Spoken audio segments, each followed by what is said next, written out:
আজকের এই খাল কাটা অনুষ্ঠানে ধরা খাল কাটা ও পুনর্খনন অনুষ্ঠানে উপস্থিত মুরব্বীবর্গ, উপস্থিত মা বোনেরা, এলাকাবাসী ভাইরা, দলীয় নেতৃত্ব এবং কর্মী ভাইরা, আসসালামু আলাইকুম। কেমন আছেন সবাই? আজকে এই এলাকার জন্য একটি উল্লেখযোগ্য দিন। এই যে খাল যেটি আনুষ্ঠানিকভাবে পুনর্খননটা উদ্বোধন করলাম আমরা, এই খালটি আপনারা জানেন, বিশেষ করে মুরব্বী যারা আছেন আপনাদের নিশ্চয়ই অনেকেরই বয়স যাদের মোটামুটি হয়েছে, 60-এর বেশি যাদের বয়স বা 60 বছর বয়স, আপনাদের অনেকেরই খেয়াল আছে শহীদ রাষ্ট্রপতি জিয়া রহমান আজ থেকে 45 বছর আগে এই খালটি খনন করতে এসেছিলেন। এই খালটি বন্ধ হয়ে যাওয়ার কারণে এলাকার মানুষের অনেক সমস্যা হচ্ছে, বিশেষ করে কৃষকদের। এই খালটি খনন সম্পন্ন হলে পরে এই এলাকার প্রায় 4300 কৃষক উপকৃত হবে, প্রায় 20,000 মানুষ এই এলাকার উপকৃত হবে। সমগ্র ময়মনসিংহ জেলাতে প্রায় 2500 কিলোমিটার খাল আছে, যেগুলি খনন বা পুনর্খনন করা প্রয়োজন। এখন প্রিয় ভাই বোনেরা, এই যে খাল পুনর্খনন করলে এই এলাকার মানুষের ক্ষতি হবে না উপকার হবে? উপকার হবে। প্রিয় ভাই বোনেরা, ঠিক একইভাবে কৃষক বলুন, সাধারণ মানুষ বলুন, যাদের পাশ দিয়ে খালটা যাবে তাদের কম বেশি উপকার হবে। এই যে আপনারা যে বিএনপি কে ভোট দিয়ে সরকার গঠন করেছেন, আমাদের লক্ষ্যই ছিল, আমাদের উদ্দেশ্যই ছিল যে আমরা সরকার গঠন করতে সক্ষম হলে আমরা এরকম খাল খনন করব। আমাদের লক্ষ্য ছিল যে আমরা সরকার গঠন করতে সক্ষম হলে আমরা নারীদেরকে স্বাবলম্বী করার জন্য মায়েদের হাতে আমরা পরিবার ভিত্তিক মায়েদের হাতে আমরা ফ্যামিলি কার্ড তুলে দেব। সেটির কাজও আমরা শুরু করেছি, নিশ্চয়ই আপনারা খবরে দেখেছেন না? আমরা বলেছিলাম শুধু কৃষকদের খাল খনন না, কৃষকদেরকে সহযোগিতা করার জন্য, যাতে বছরে অন্তত একবার হলেও তাদেরকে সরাসরি ভাবে আমরা সহযোগিতা করতে পারি, সেই জন্য আমরা ফ্যামিলি কার্ডের মতন কৃষক ভাইদের কাছে কৃষক কার্ড দেব। সেটির কাজে আলহামদুলিল্লাহ আমরা শুরু করেছি। আমরা বলেছিলাম যে আমরা সরকার গঠন করতে সক্ষম হলে এই যে গ্রাম অঞ্চলে যে স্কুলে বাচ্চারা, ছোট ছোট বাচ্চারা আছে, প্রাইমারি স্কুলে বাচ্চা আছে, এই বাচ্চাদেরকে আমরা নতুন স্কুলের পোশাক দিব, এই বাচ্চাদেরকে আমরা বই খাতা নেওয়ার জন্য নতুন ব্যাগ দিব, স্কুল ব্যাগ দিব। সেটির কাজও চলছে। ইনশাআল্লাহ জুলাই মাস থেকে সমগ্র বাংলাদেশে পর্যায়ক্রমিক ভাবে সকল প্রাইমারি স্কুলের বাচ্চাদের কাছে আমরা নতুন কাপড় পৌঁছে দিব, তাদেরকে নতুন স্কুল ব্যাগ পৌঁছে দিব। প্রিয় ভাই বোনেরা, আমরা বলেছিলাম যে আমরা সরকার গঠন করতে সক্ষম হলে আমরা এই যে এলাকায় বিভিন্ন মসজিদ, মাদ্রাসা আছে, অন্য ধর্মেও যে ধর্মীয় প্রতিষ্ঠান আছে, এইখানে যারা ব্যক্তি আছেন, মুসলমানের ইমাম খতিব আছেন, মসজিদ মাদ্রাসায় অন্য ধর্মের যে ধর্মীয় গুরু আছেন, তাদের জন্য আমরা সম্মানের ব্যবস্থা করব। আমরা সে কাজটি আলহামদুলিল্লাহ আল্লাহর মতে আমরা শুরু করেছি, ধীরে ধীরে আমরা নিয়ে যাচ্ছি। এখন প্রিয় ভাই বোনেরা, এই যে কাজগুলো করছি কম বেশি, আমরা বলেছিলাম যে আমাদের দেশের অসংখ্য তরুণ আছে, ছেলে হোক মেয়ে হোক, যাদের হয়তো শিক্ষার আলো আছে কিন্তু তাদের হয়তো কর্মসংস্থান নেই।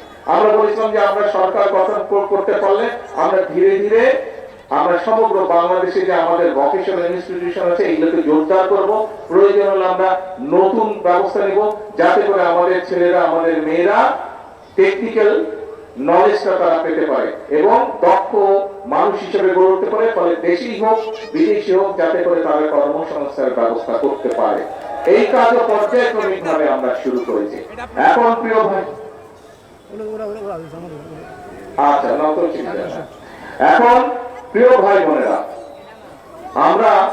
আপনারা নিশ্চয়ই খেয়াল করেছেন এই যে এখানে যারা আছেন আপনারা প্রত্যেকেই কম বেশি সংসারী মানুষ আছেন না? এখানে সংসারী মানুষ আছেন। সংসার যখন চলে, সংসারে তো বিভিন্ন রকম সুবিধা অসুবিধা, বিপদ আপদ আসে না? বিপদ আপদ আসে। স্বাভাবিকভাবে দেশও একটা পরিবারের মতো, একটা পরিবারে হয়তো 5 জন 7 জন বা 8 জন 10 জন মানুষ থাকে, কিন্তু এই যে বাংলাদেশ নামক বিশাল পরিবার, এই পরিবারে প্রায় 20 কোটি, এই পরিবারের সদস্যের সংখ্যা হচ্ছে প্রায় 20 কোটি। এই 20 কোটি পরিবারের জন্য, এই 20 কোটি মানুষের পরিবারের সদস্যের জন্য ফ্যামিলি কার্ড ব্যবস্থা করা, এই 20 কোটি পরিবারের মানুষের জন্য কৃষক কার্ডের ব্যবস্থা করা, এই 20 কোটি পরিবারের মানুষের জন্য যা এর মধ্যে যারা ইমাম খতিব আছেন তাদের জন্য বিভিন্ন ব্যবস্থা করা। এই 20 কোটি মানুষের পরিবারে যে সন্তানরা আছে, এই যে বললাম প্রাইমারি স্কুলে, তাদের স্কুল ড্রেস তৈরি করা, সেটির ব্যবস্থা করা, স্কুল ব্যাগ তৈরি করা। এর বাইরেও এই 20 কোটি মানুষের জন্য চিকিৎসার ব্যবস্থা করা, এই 20 কোটি মানুষের জন্য শিক্ষার ব্যবস্থা করা, সন্তানদের শিক্ষার ব্যবস্থা করা, এগুলা কি একদিনে করা সম্ভব? একদিনে করা সম্ভব না। আপনার সংসারে বিভিন্ন রকম সুবিধা অসুবিধা থাকে। মানুষ 20 বছর, 25 বছর, 50 বছর, 60 বছর, 70 বছর সংসার করে, কিন্তু টুকটাক সমস্যা তারপরেও তো রয়ে যায়, তাই না?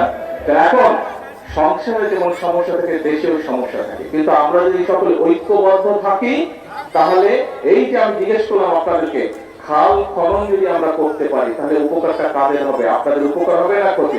আপনারা বলেন উপকারটা আপনাদের হবে। ঠিক একইভাবে ফ্যামিলি কার্ড যদি আমরা মায়েদের হাতে পৌঁছে দিতে পারি, উপকারটা হবে সাধারণ ক্ষেত্রে মানুষই করে। কৃষক কার্ড যদি আমরা পৌঁছে দিতে পারি কৃষকদের হাতে, সারা দেশে প্রায় 2,75 লক্ষ কৃষক আছে বিভিন্ন রকমের, তাদের কাছে যদি পৌঁছে দিতে পারি কৃষক কার্ড, উপকারটা কাদের হবে? কৃষক ভাইদের দিতে হবে। আমরা যদি এলাকার ভিতরে গ্রামে গঞ্জে রাস্তাঘাটগুলো, স্কুল কলেজগুলো, ব্রিজ কালভার্টগুলো ঠিক করতে পারি, তাহলে মানুষের উপকার হবে না অন্য কারো উপকার হবে? মানুষের উপকার হবে। এইভাবে কাজগুলো আমরা করতে চাই। এখন ভাই চলতে গেলে বিভিন্ন কয়েকদিন আগে আপনার কয়েকদিন এই 3-4 দিন আগে ঢাকায় অত্যন্ত অন্যায়, অত্যন্ত দুঃখজনক একটি হৃদয় বিদারক একটি ঘটনা ঘটছে। একটি ছোট্ট বাচ্চাকে কিভাবে হত্যা করা হয়েছে দেখেছেন। এখন আমরা প্রথম থেকে বলে এসেছি যে আইনের দৃষ্টিতে কোন ব্যক্তি যদি অপরাধ করে তার শাস্তি পেতে হবে। আইনের শাসন আমরা প্রতিষ্ঠিত করতে চাই। কিন্তু প্রিয় ভাই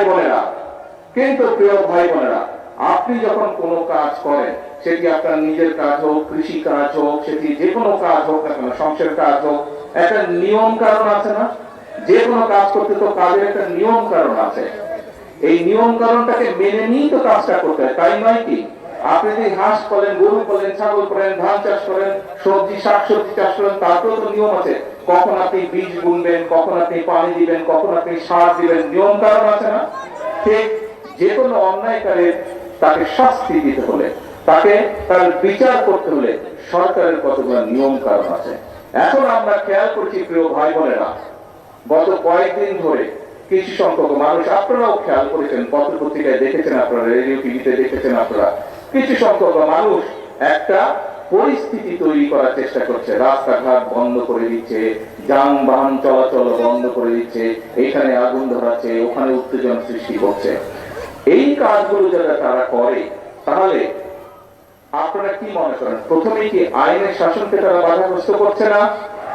আইনকে আইনের মতন কি চলতে দিচ্ছে না।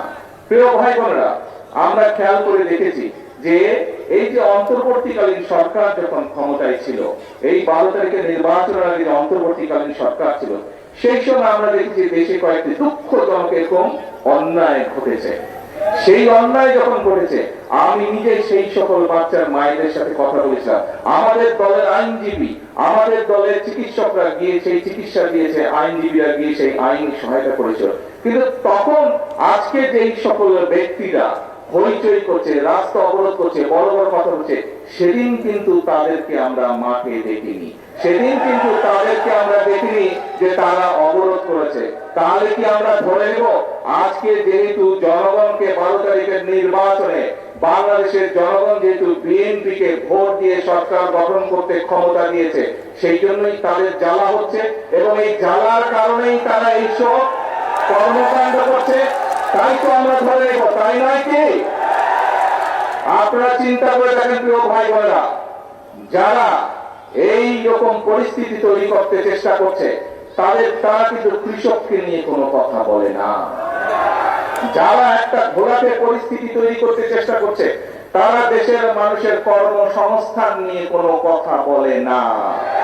যারা এই ধরনের পরিস্থিতি তৈরি করার চেষ্টা করছে, রাস্তাঘাট বন্ধ করে দিয়ে অবরোধ করার চেষ্টা করছে, তারা কিন্তু কৃষকের খাল কাটার কথা বলে না, তারা কৃষক কার্ডের কথা বলে না।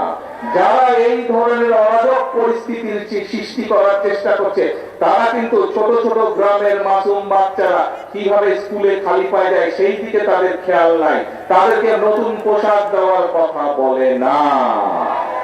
প্রিয় ভাই বোনেরা, আজকে যারা দেশের এইরকম পরিস্থিতি তৈরি করতে চায় তাদের ব্যাপারে আপনাদেরকে সতর্ক থাকতে হবে, কারণ তারা অরাজক পরিস্থিতি সৃষ্টি করতে চাইছে।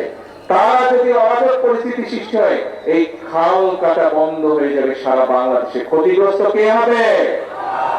তারা যদি অরাজক পরিস্থিতি সৃষ্টি করে তাহলে ফ্যামিলি কার্ডের যে বিতরণ, সেই বিতরণ বন্ধ হয়ে যাবে। ক্ষতিগ্রস্ত কে হবে? তারা যদি অরাজক পরিস্থিতি সৃষ্টি করে তাহলে কৃষক কার্ডের বিতরণ বন্ধ হয়ে যাবে। ক্ষতিগ্রস্ত কে হবে? তারা যদি অরাজক পরিস্থিতি সৃষ্টি করে তাহলে ইমাম সাহেবদের, মুয়াজ্জিন সাহেবদের, খতিব সাহেবদের, অন্যান্য ধর্মের যে ধর্মগুরু আছেন তাদের সম্মানী দেওয়া বন্ধ হয়ে যাবে। ক্ষতিগ্রস্ত কে হবে?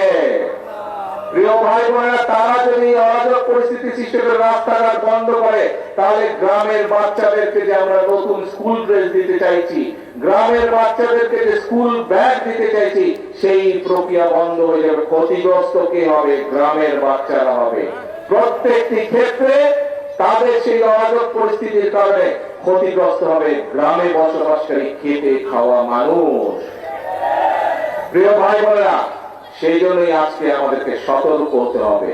আপনারা পত্রিকা পড়েন, আপনারা সোশ্যাল মিডিয়ায় যান, খবর নিয়ে দেখেন, ওই যে 5ই আগস্ট যাদেরকে দেশের, এই বাংলাদেশের মানুষ এই দেশ থেকে বিতাড়িত করে দিয়েছিল, এই এখন যারা অরাজকতা সৃষ্টি করতে চাইছে, খবর নিয়ে দেখেন, ওই 5ই আগস্টে যারা বিতাড়িত তাদের সাথে এরা তলে তলে আবার খাতির শুরু করেছে।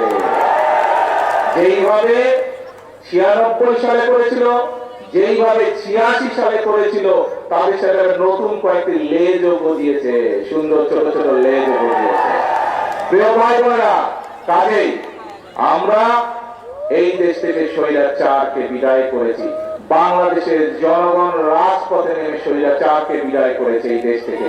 যেই স্বৈরাচার বাংলাদেশের মানুষের ভোটের অধিকারকে কেড়ে নিয়েছিল, যেই স্বৈরাচার বাংলাদেশের মানুষের কথা বলার অধিকার কেড়ে নিয়েছিল, যেই স্বৈরাচার বাংলাদেশের খেটে খাওয়া মানুষ, গ্রামে বসবাসকারী মানুষের সকল প্রকার উন্নয়ন বলাদের বন্ধ করে দিয়েছিল, সেই স্বৈরাচারকে এই বাংলাদেশের মানুষ, ছাত্র জনতা এক রাজপথে একত্রিত হয়ে তাদেরকে এই দেশ থেকে বের করে দিয়েছে। প্রিয় ভাই বোনেরা, এখন বাংলাদেশের মানুষ দেশ গঠন করতে চায়। বাংলাদেশের মানুষ তার ভাগ্যের পরিবর্তন করতে চায়। ভাগ্যের পরিবর্তন যদি করতে হয়, আমাদের 20 কোটি মানুষের 40 কোটি হাতকে সক্রিয় করে তুলতে হবে। আমাদের 20 কোটি মানুষের 40 কোটি হাতকে কাজে ব্যবহার করতে হবে। আমাদের 20 কোটি মানুষের 40 কোটি হাতে কোদাল নিতে হবে, শ্রমিকের হাত তৈরি করতে হবে, দক্ষ শ্রমিকের হাত তৈরি করতে হবে। আমাদের 20 কোটি মানুষের 40 কোটি হাত দিয়ে নতুন ব্রিজ, কালভার্ট, স্কুল, কলেজ, হাসপাতাল তৈরি করতে হবে। তাহলেই আমরা এই দেশের মানুষের ভাগ্য পরিবর্তন করতে পারবো। প্রিয় ভাই বোনেরা, আমি আজকে এই বক্তব্যে সংক্ষেপে বিএনপির পরিকল্পনা, দেশ নিয়ে, দেশের মানুষকে নিয়ে বিএনপির যে পরিকল্পনা, সেই পরিকল্পনার কথা আপনাদের সামনে তুলে ধরলাম। একই সাথে আপনাদের সামনে আমি তুলে ধরেছি কিভাবে কিছু লোক ষড়যন্ত্র করছে এই পরিকল্পনাগুলোকে ভেস্তে দেওয়ার জন্য। যে পরিকল্পনার কথা আমি আপনাদের সামনে তুলে ধরেছি, সেই পরিকল্পনাগুলো আপনারাই বলেছেন যদি এগুলো সফল হয় কারা উপকৃত হবে? কারা? কি ভাই, কারা উপকৃত হবে? এই পরিকল্পনা, বিএনপির পরিকল্পনা সফল হলে কৃষক কার্ডের পরিকল্পনা, ফ্যামিলি কার্ডের পরিকল্পনা, ইমাম খতিব সাহেবদের সম্মানের ব্যবস্থা, এই খাল খনন কর্মসূচি, বাচ্চাদের স্কুলের ড্রেস, এইগুলো যদি আমরা সফল করতে পারি, উপকার কাদের হবে? আপনাদের উপকার হবে। কারণ এই দেশের মালিক কারা? জনগণ। বিএনপি সরকার সেই জনগণের ভাগ্যের পরিবর্তন করতে চায় জনগণকে সাথে নিয়ে। প্রিয় ভাই বোনেরা, আজকে সময় এসেছে মানুষের ভাগ্যের পরিবর্তনের জন্য যে কাজগুলো, সেগুলো একদিকে সফল করা, আরেকদিকে যারা ন্যায় বিচারকে, সঠিক বিচারকে বাধাগ্রস্ত করার জন্য বিভ্রান্তি ছড়াচ্ছে, আরেকদিকে যারা মানুষের জন্য গৃহীত কর্মসূচিকে বাধাগ্রস্তের জন্য বিভ্রান্তি ছড়াচ্ছে তাদের ব্যাপারে বাংলাদেশের মানুষকে সজাগ থাকতে হবে। পারবেন আপনারা সজাগ থাকতে? আমাদের সকলকে সজাগ থাকতে হবে। মনে রাখতে হবে এই দেশের মালিক জনগণ। কিছু সংখ্যক মানুষ এসে বিভ্রান্ত ছড়াবে আর তারা সফল হয়ে যাবে, মানুষের ভাগ্যনি তারা ছিনিমিনি ফেলবে। এই কাজ আর হতে দেওয়া যাবে না। যারা জনগণের সাথে থাকবে, জনগণের পাশে থাকবে, জনগণের জন্য কাজ করবে, বাংলাদেশের জনগণ তাদেরকেই সাথে নিয়ে এই দেশকে রক্ষা করবে যে কোনো ষড়যন্ত্রের হাত থেকে, ঠিক? এবং সেই জন্যই আমি বলি এই দেশ আমাদেরকেই গড়ে দিতে হবে, এই দেশ আমাদেরকেই করতে হবে, জনগণকে সাথে নিয়ে করতে হবে। নিজের দেশ, আপনি নিজের ক্ষেত খামারি, নিজের ঘর বাড়ি যেভাবে নিজে গড়ে তুলেছেন, নিজে যত্ন নিয়েছেন, দেশটাও আমাদের সকলের নিজের। এইখানে আমরা যত মানুষ উপস্থিত হচ্ছে প্রত্যেকে হচ্ছে এই দেশের অংশীদার, প্রত্যেকে হচ্ছে এই দেশের মালিক। কাজেই আমার ঘর আমাকেই দেখতে হবে, আমাদের দেশ আমাদেরকেই দেখতে হবে। আমাদের দেশের স্বাধীনতা, আমাদের দেশের সার্বভৌমত্ব, আমাদের দেশের মানুষের স্বার্থ আমরাই দেখব এবং যে কোনো ষড়যন্ত্র প্রতিহত করবো আমরা, ইনশাল্লাহ পারবেন। আসুন তাহলে আজ থেকে আমাদেরকে সতর্ক থাকতে হবে যে যারা বিভ্রান্তি ছড়ানোর চেষ্টা করছে, যারা আইনের শাসনকে প্রতিষ্ঠিত হওয়ার জন্য বাধাগ্রস্ত করছে, যারা মানুষকে বিভ্রান্ত করার চেষ্টা করছে, তাদের বিরুদ্ধে আসলে আমরা আজকে সজাগ থাকবো, তাদের বিরুদ্ধে আমরা সতর্ক থাকবো। এবং আমাদের আজকের প্রতিশ্রুতি সেই খাল খনন করার মধ্যে দিয়ে আমাদের প্রতিশ্রুতি হচ্ছে একটি কর্মকাজ, কর্মদেশ। সবার আগে কি ভাই? সবার আগে কি? বাংলাদেশ। আল্লাহ হাফেজ। বাংলাদেশ জিন্দাবাদ। বাংলাদেশ জাতীয়তাবাদী দল জিন্দাবাদ। আসসালামু আলাইকুম।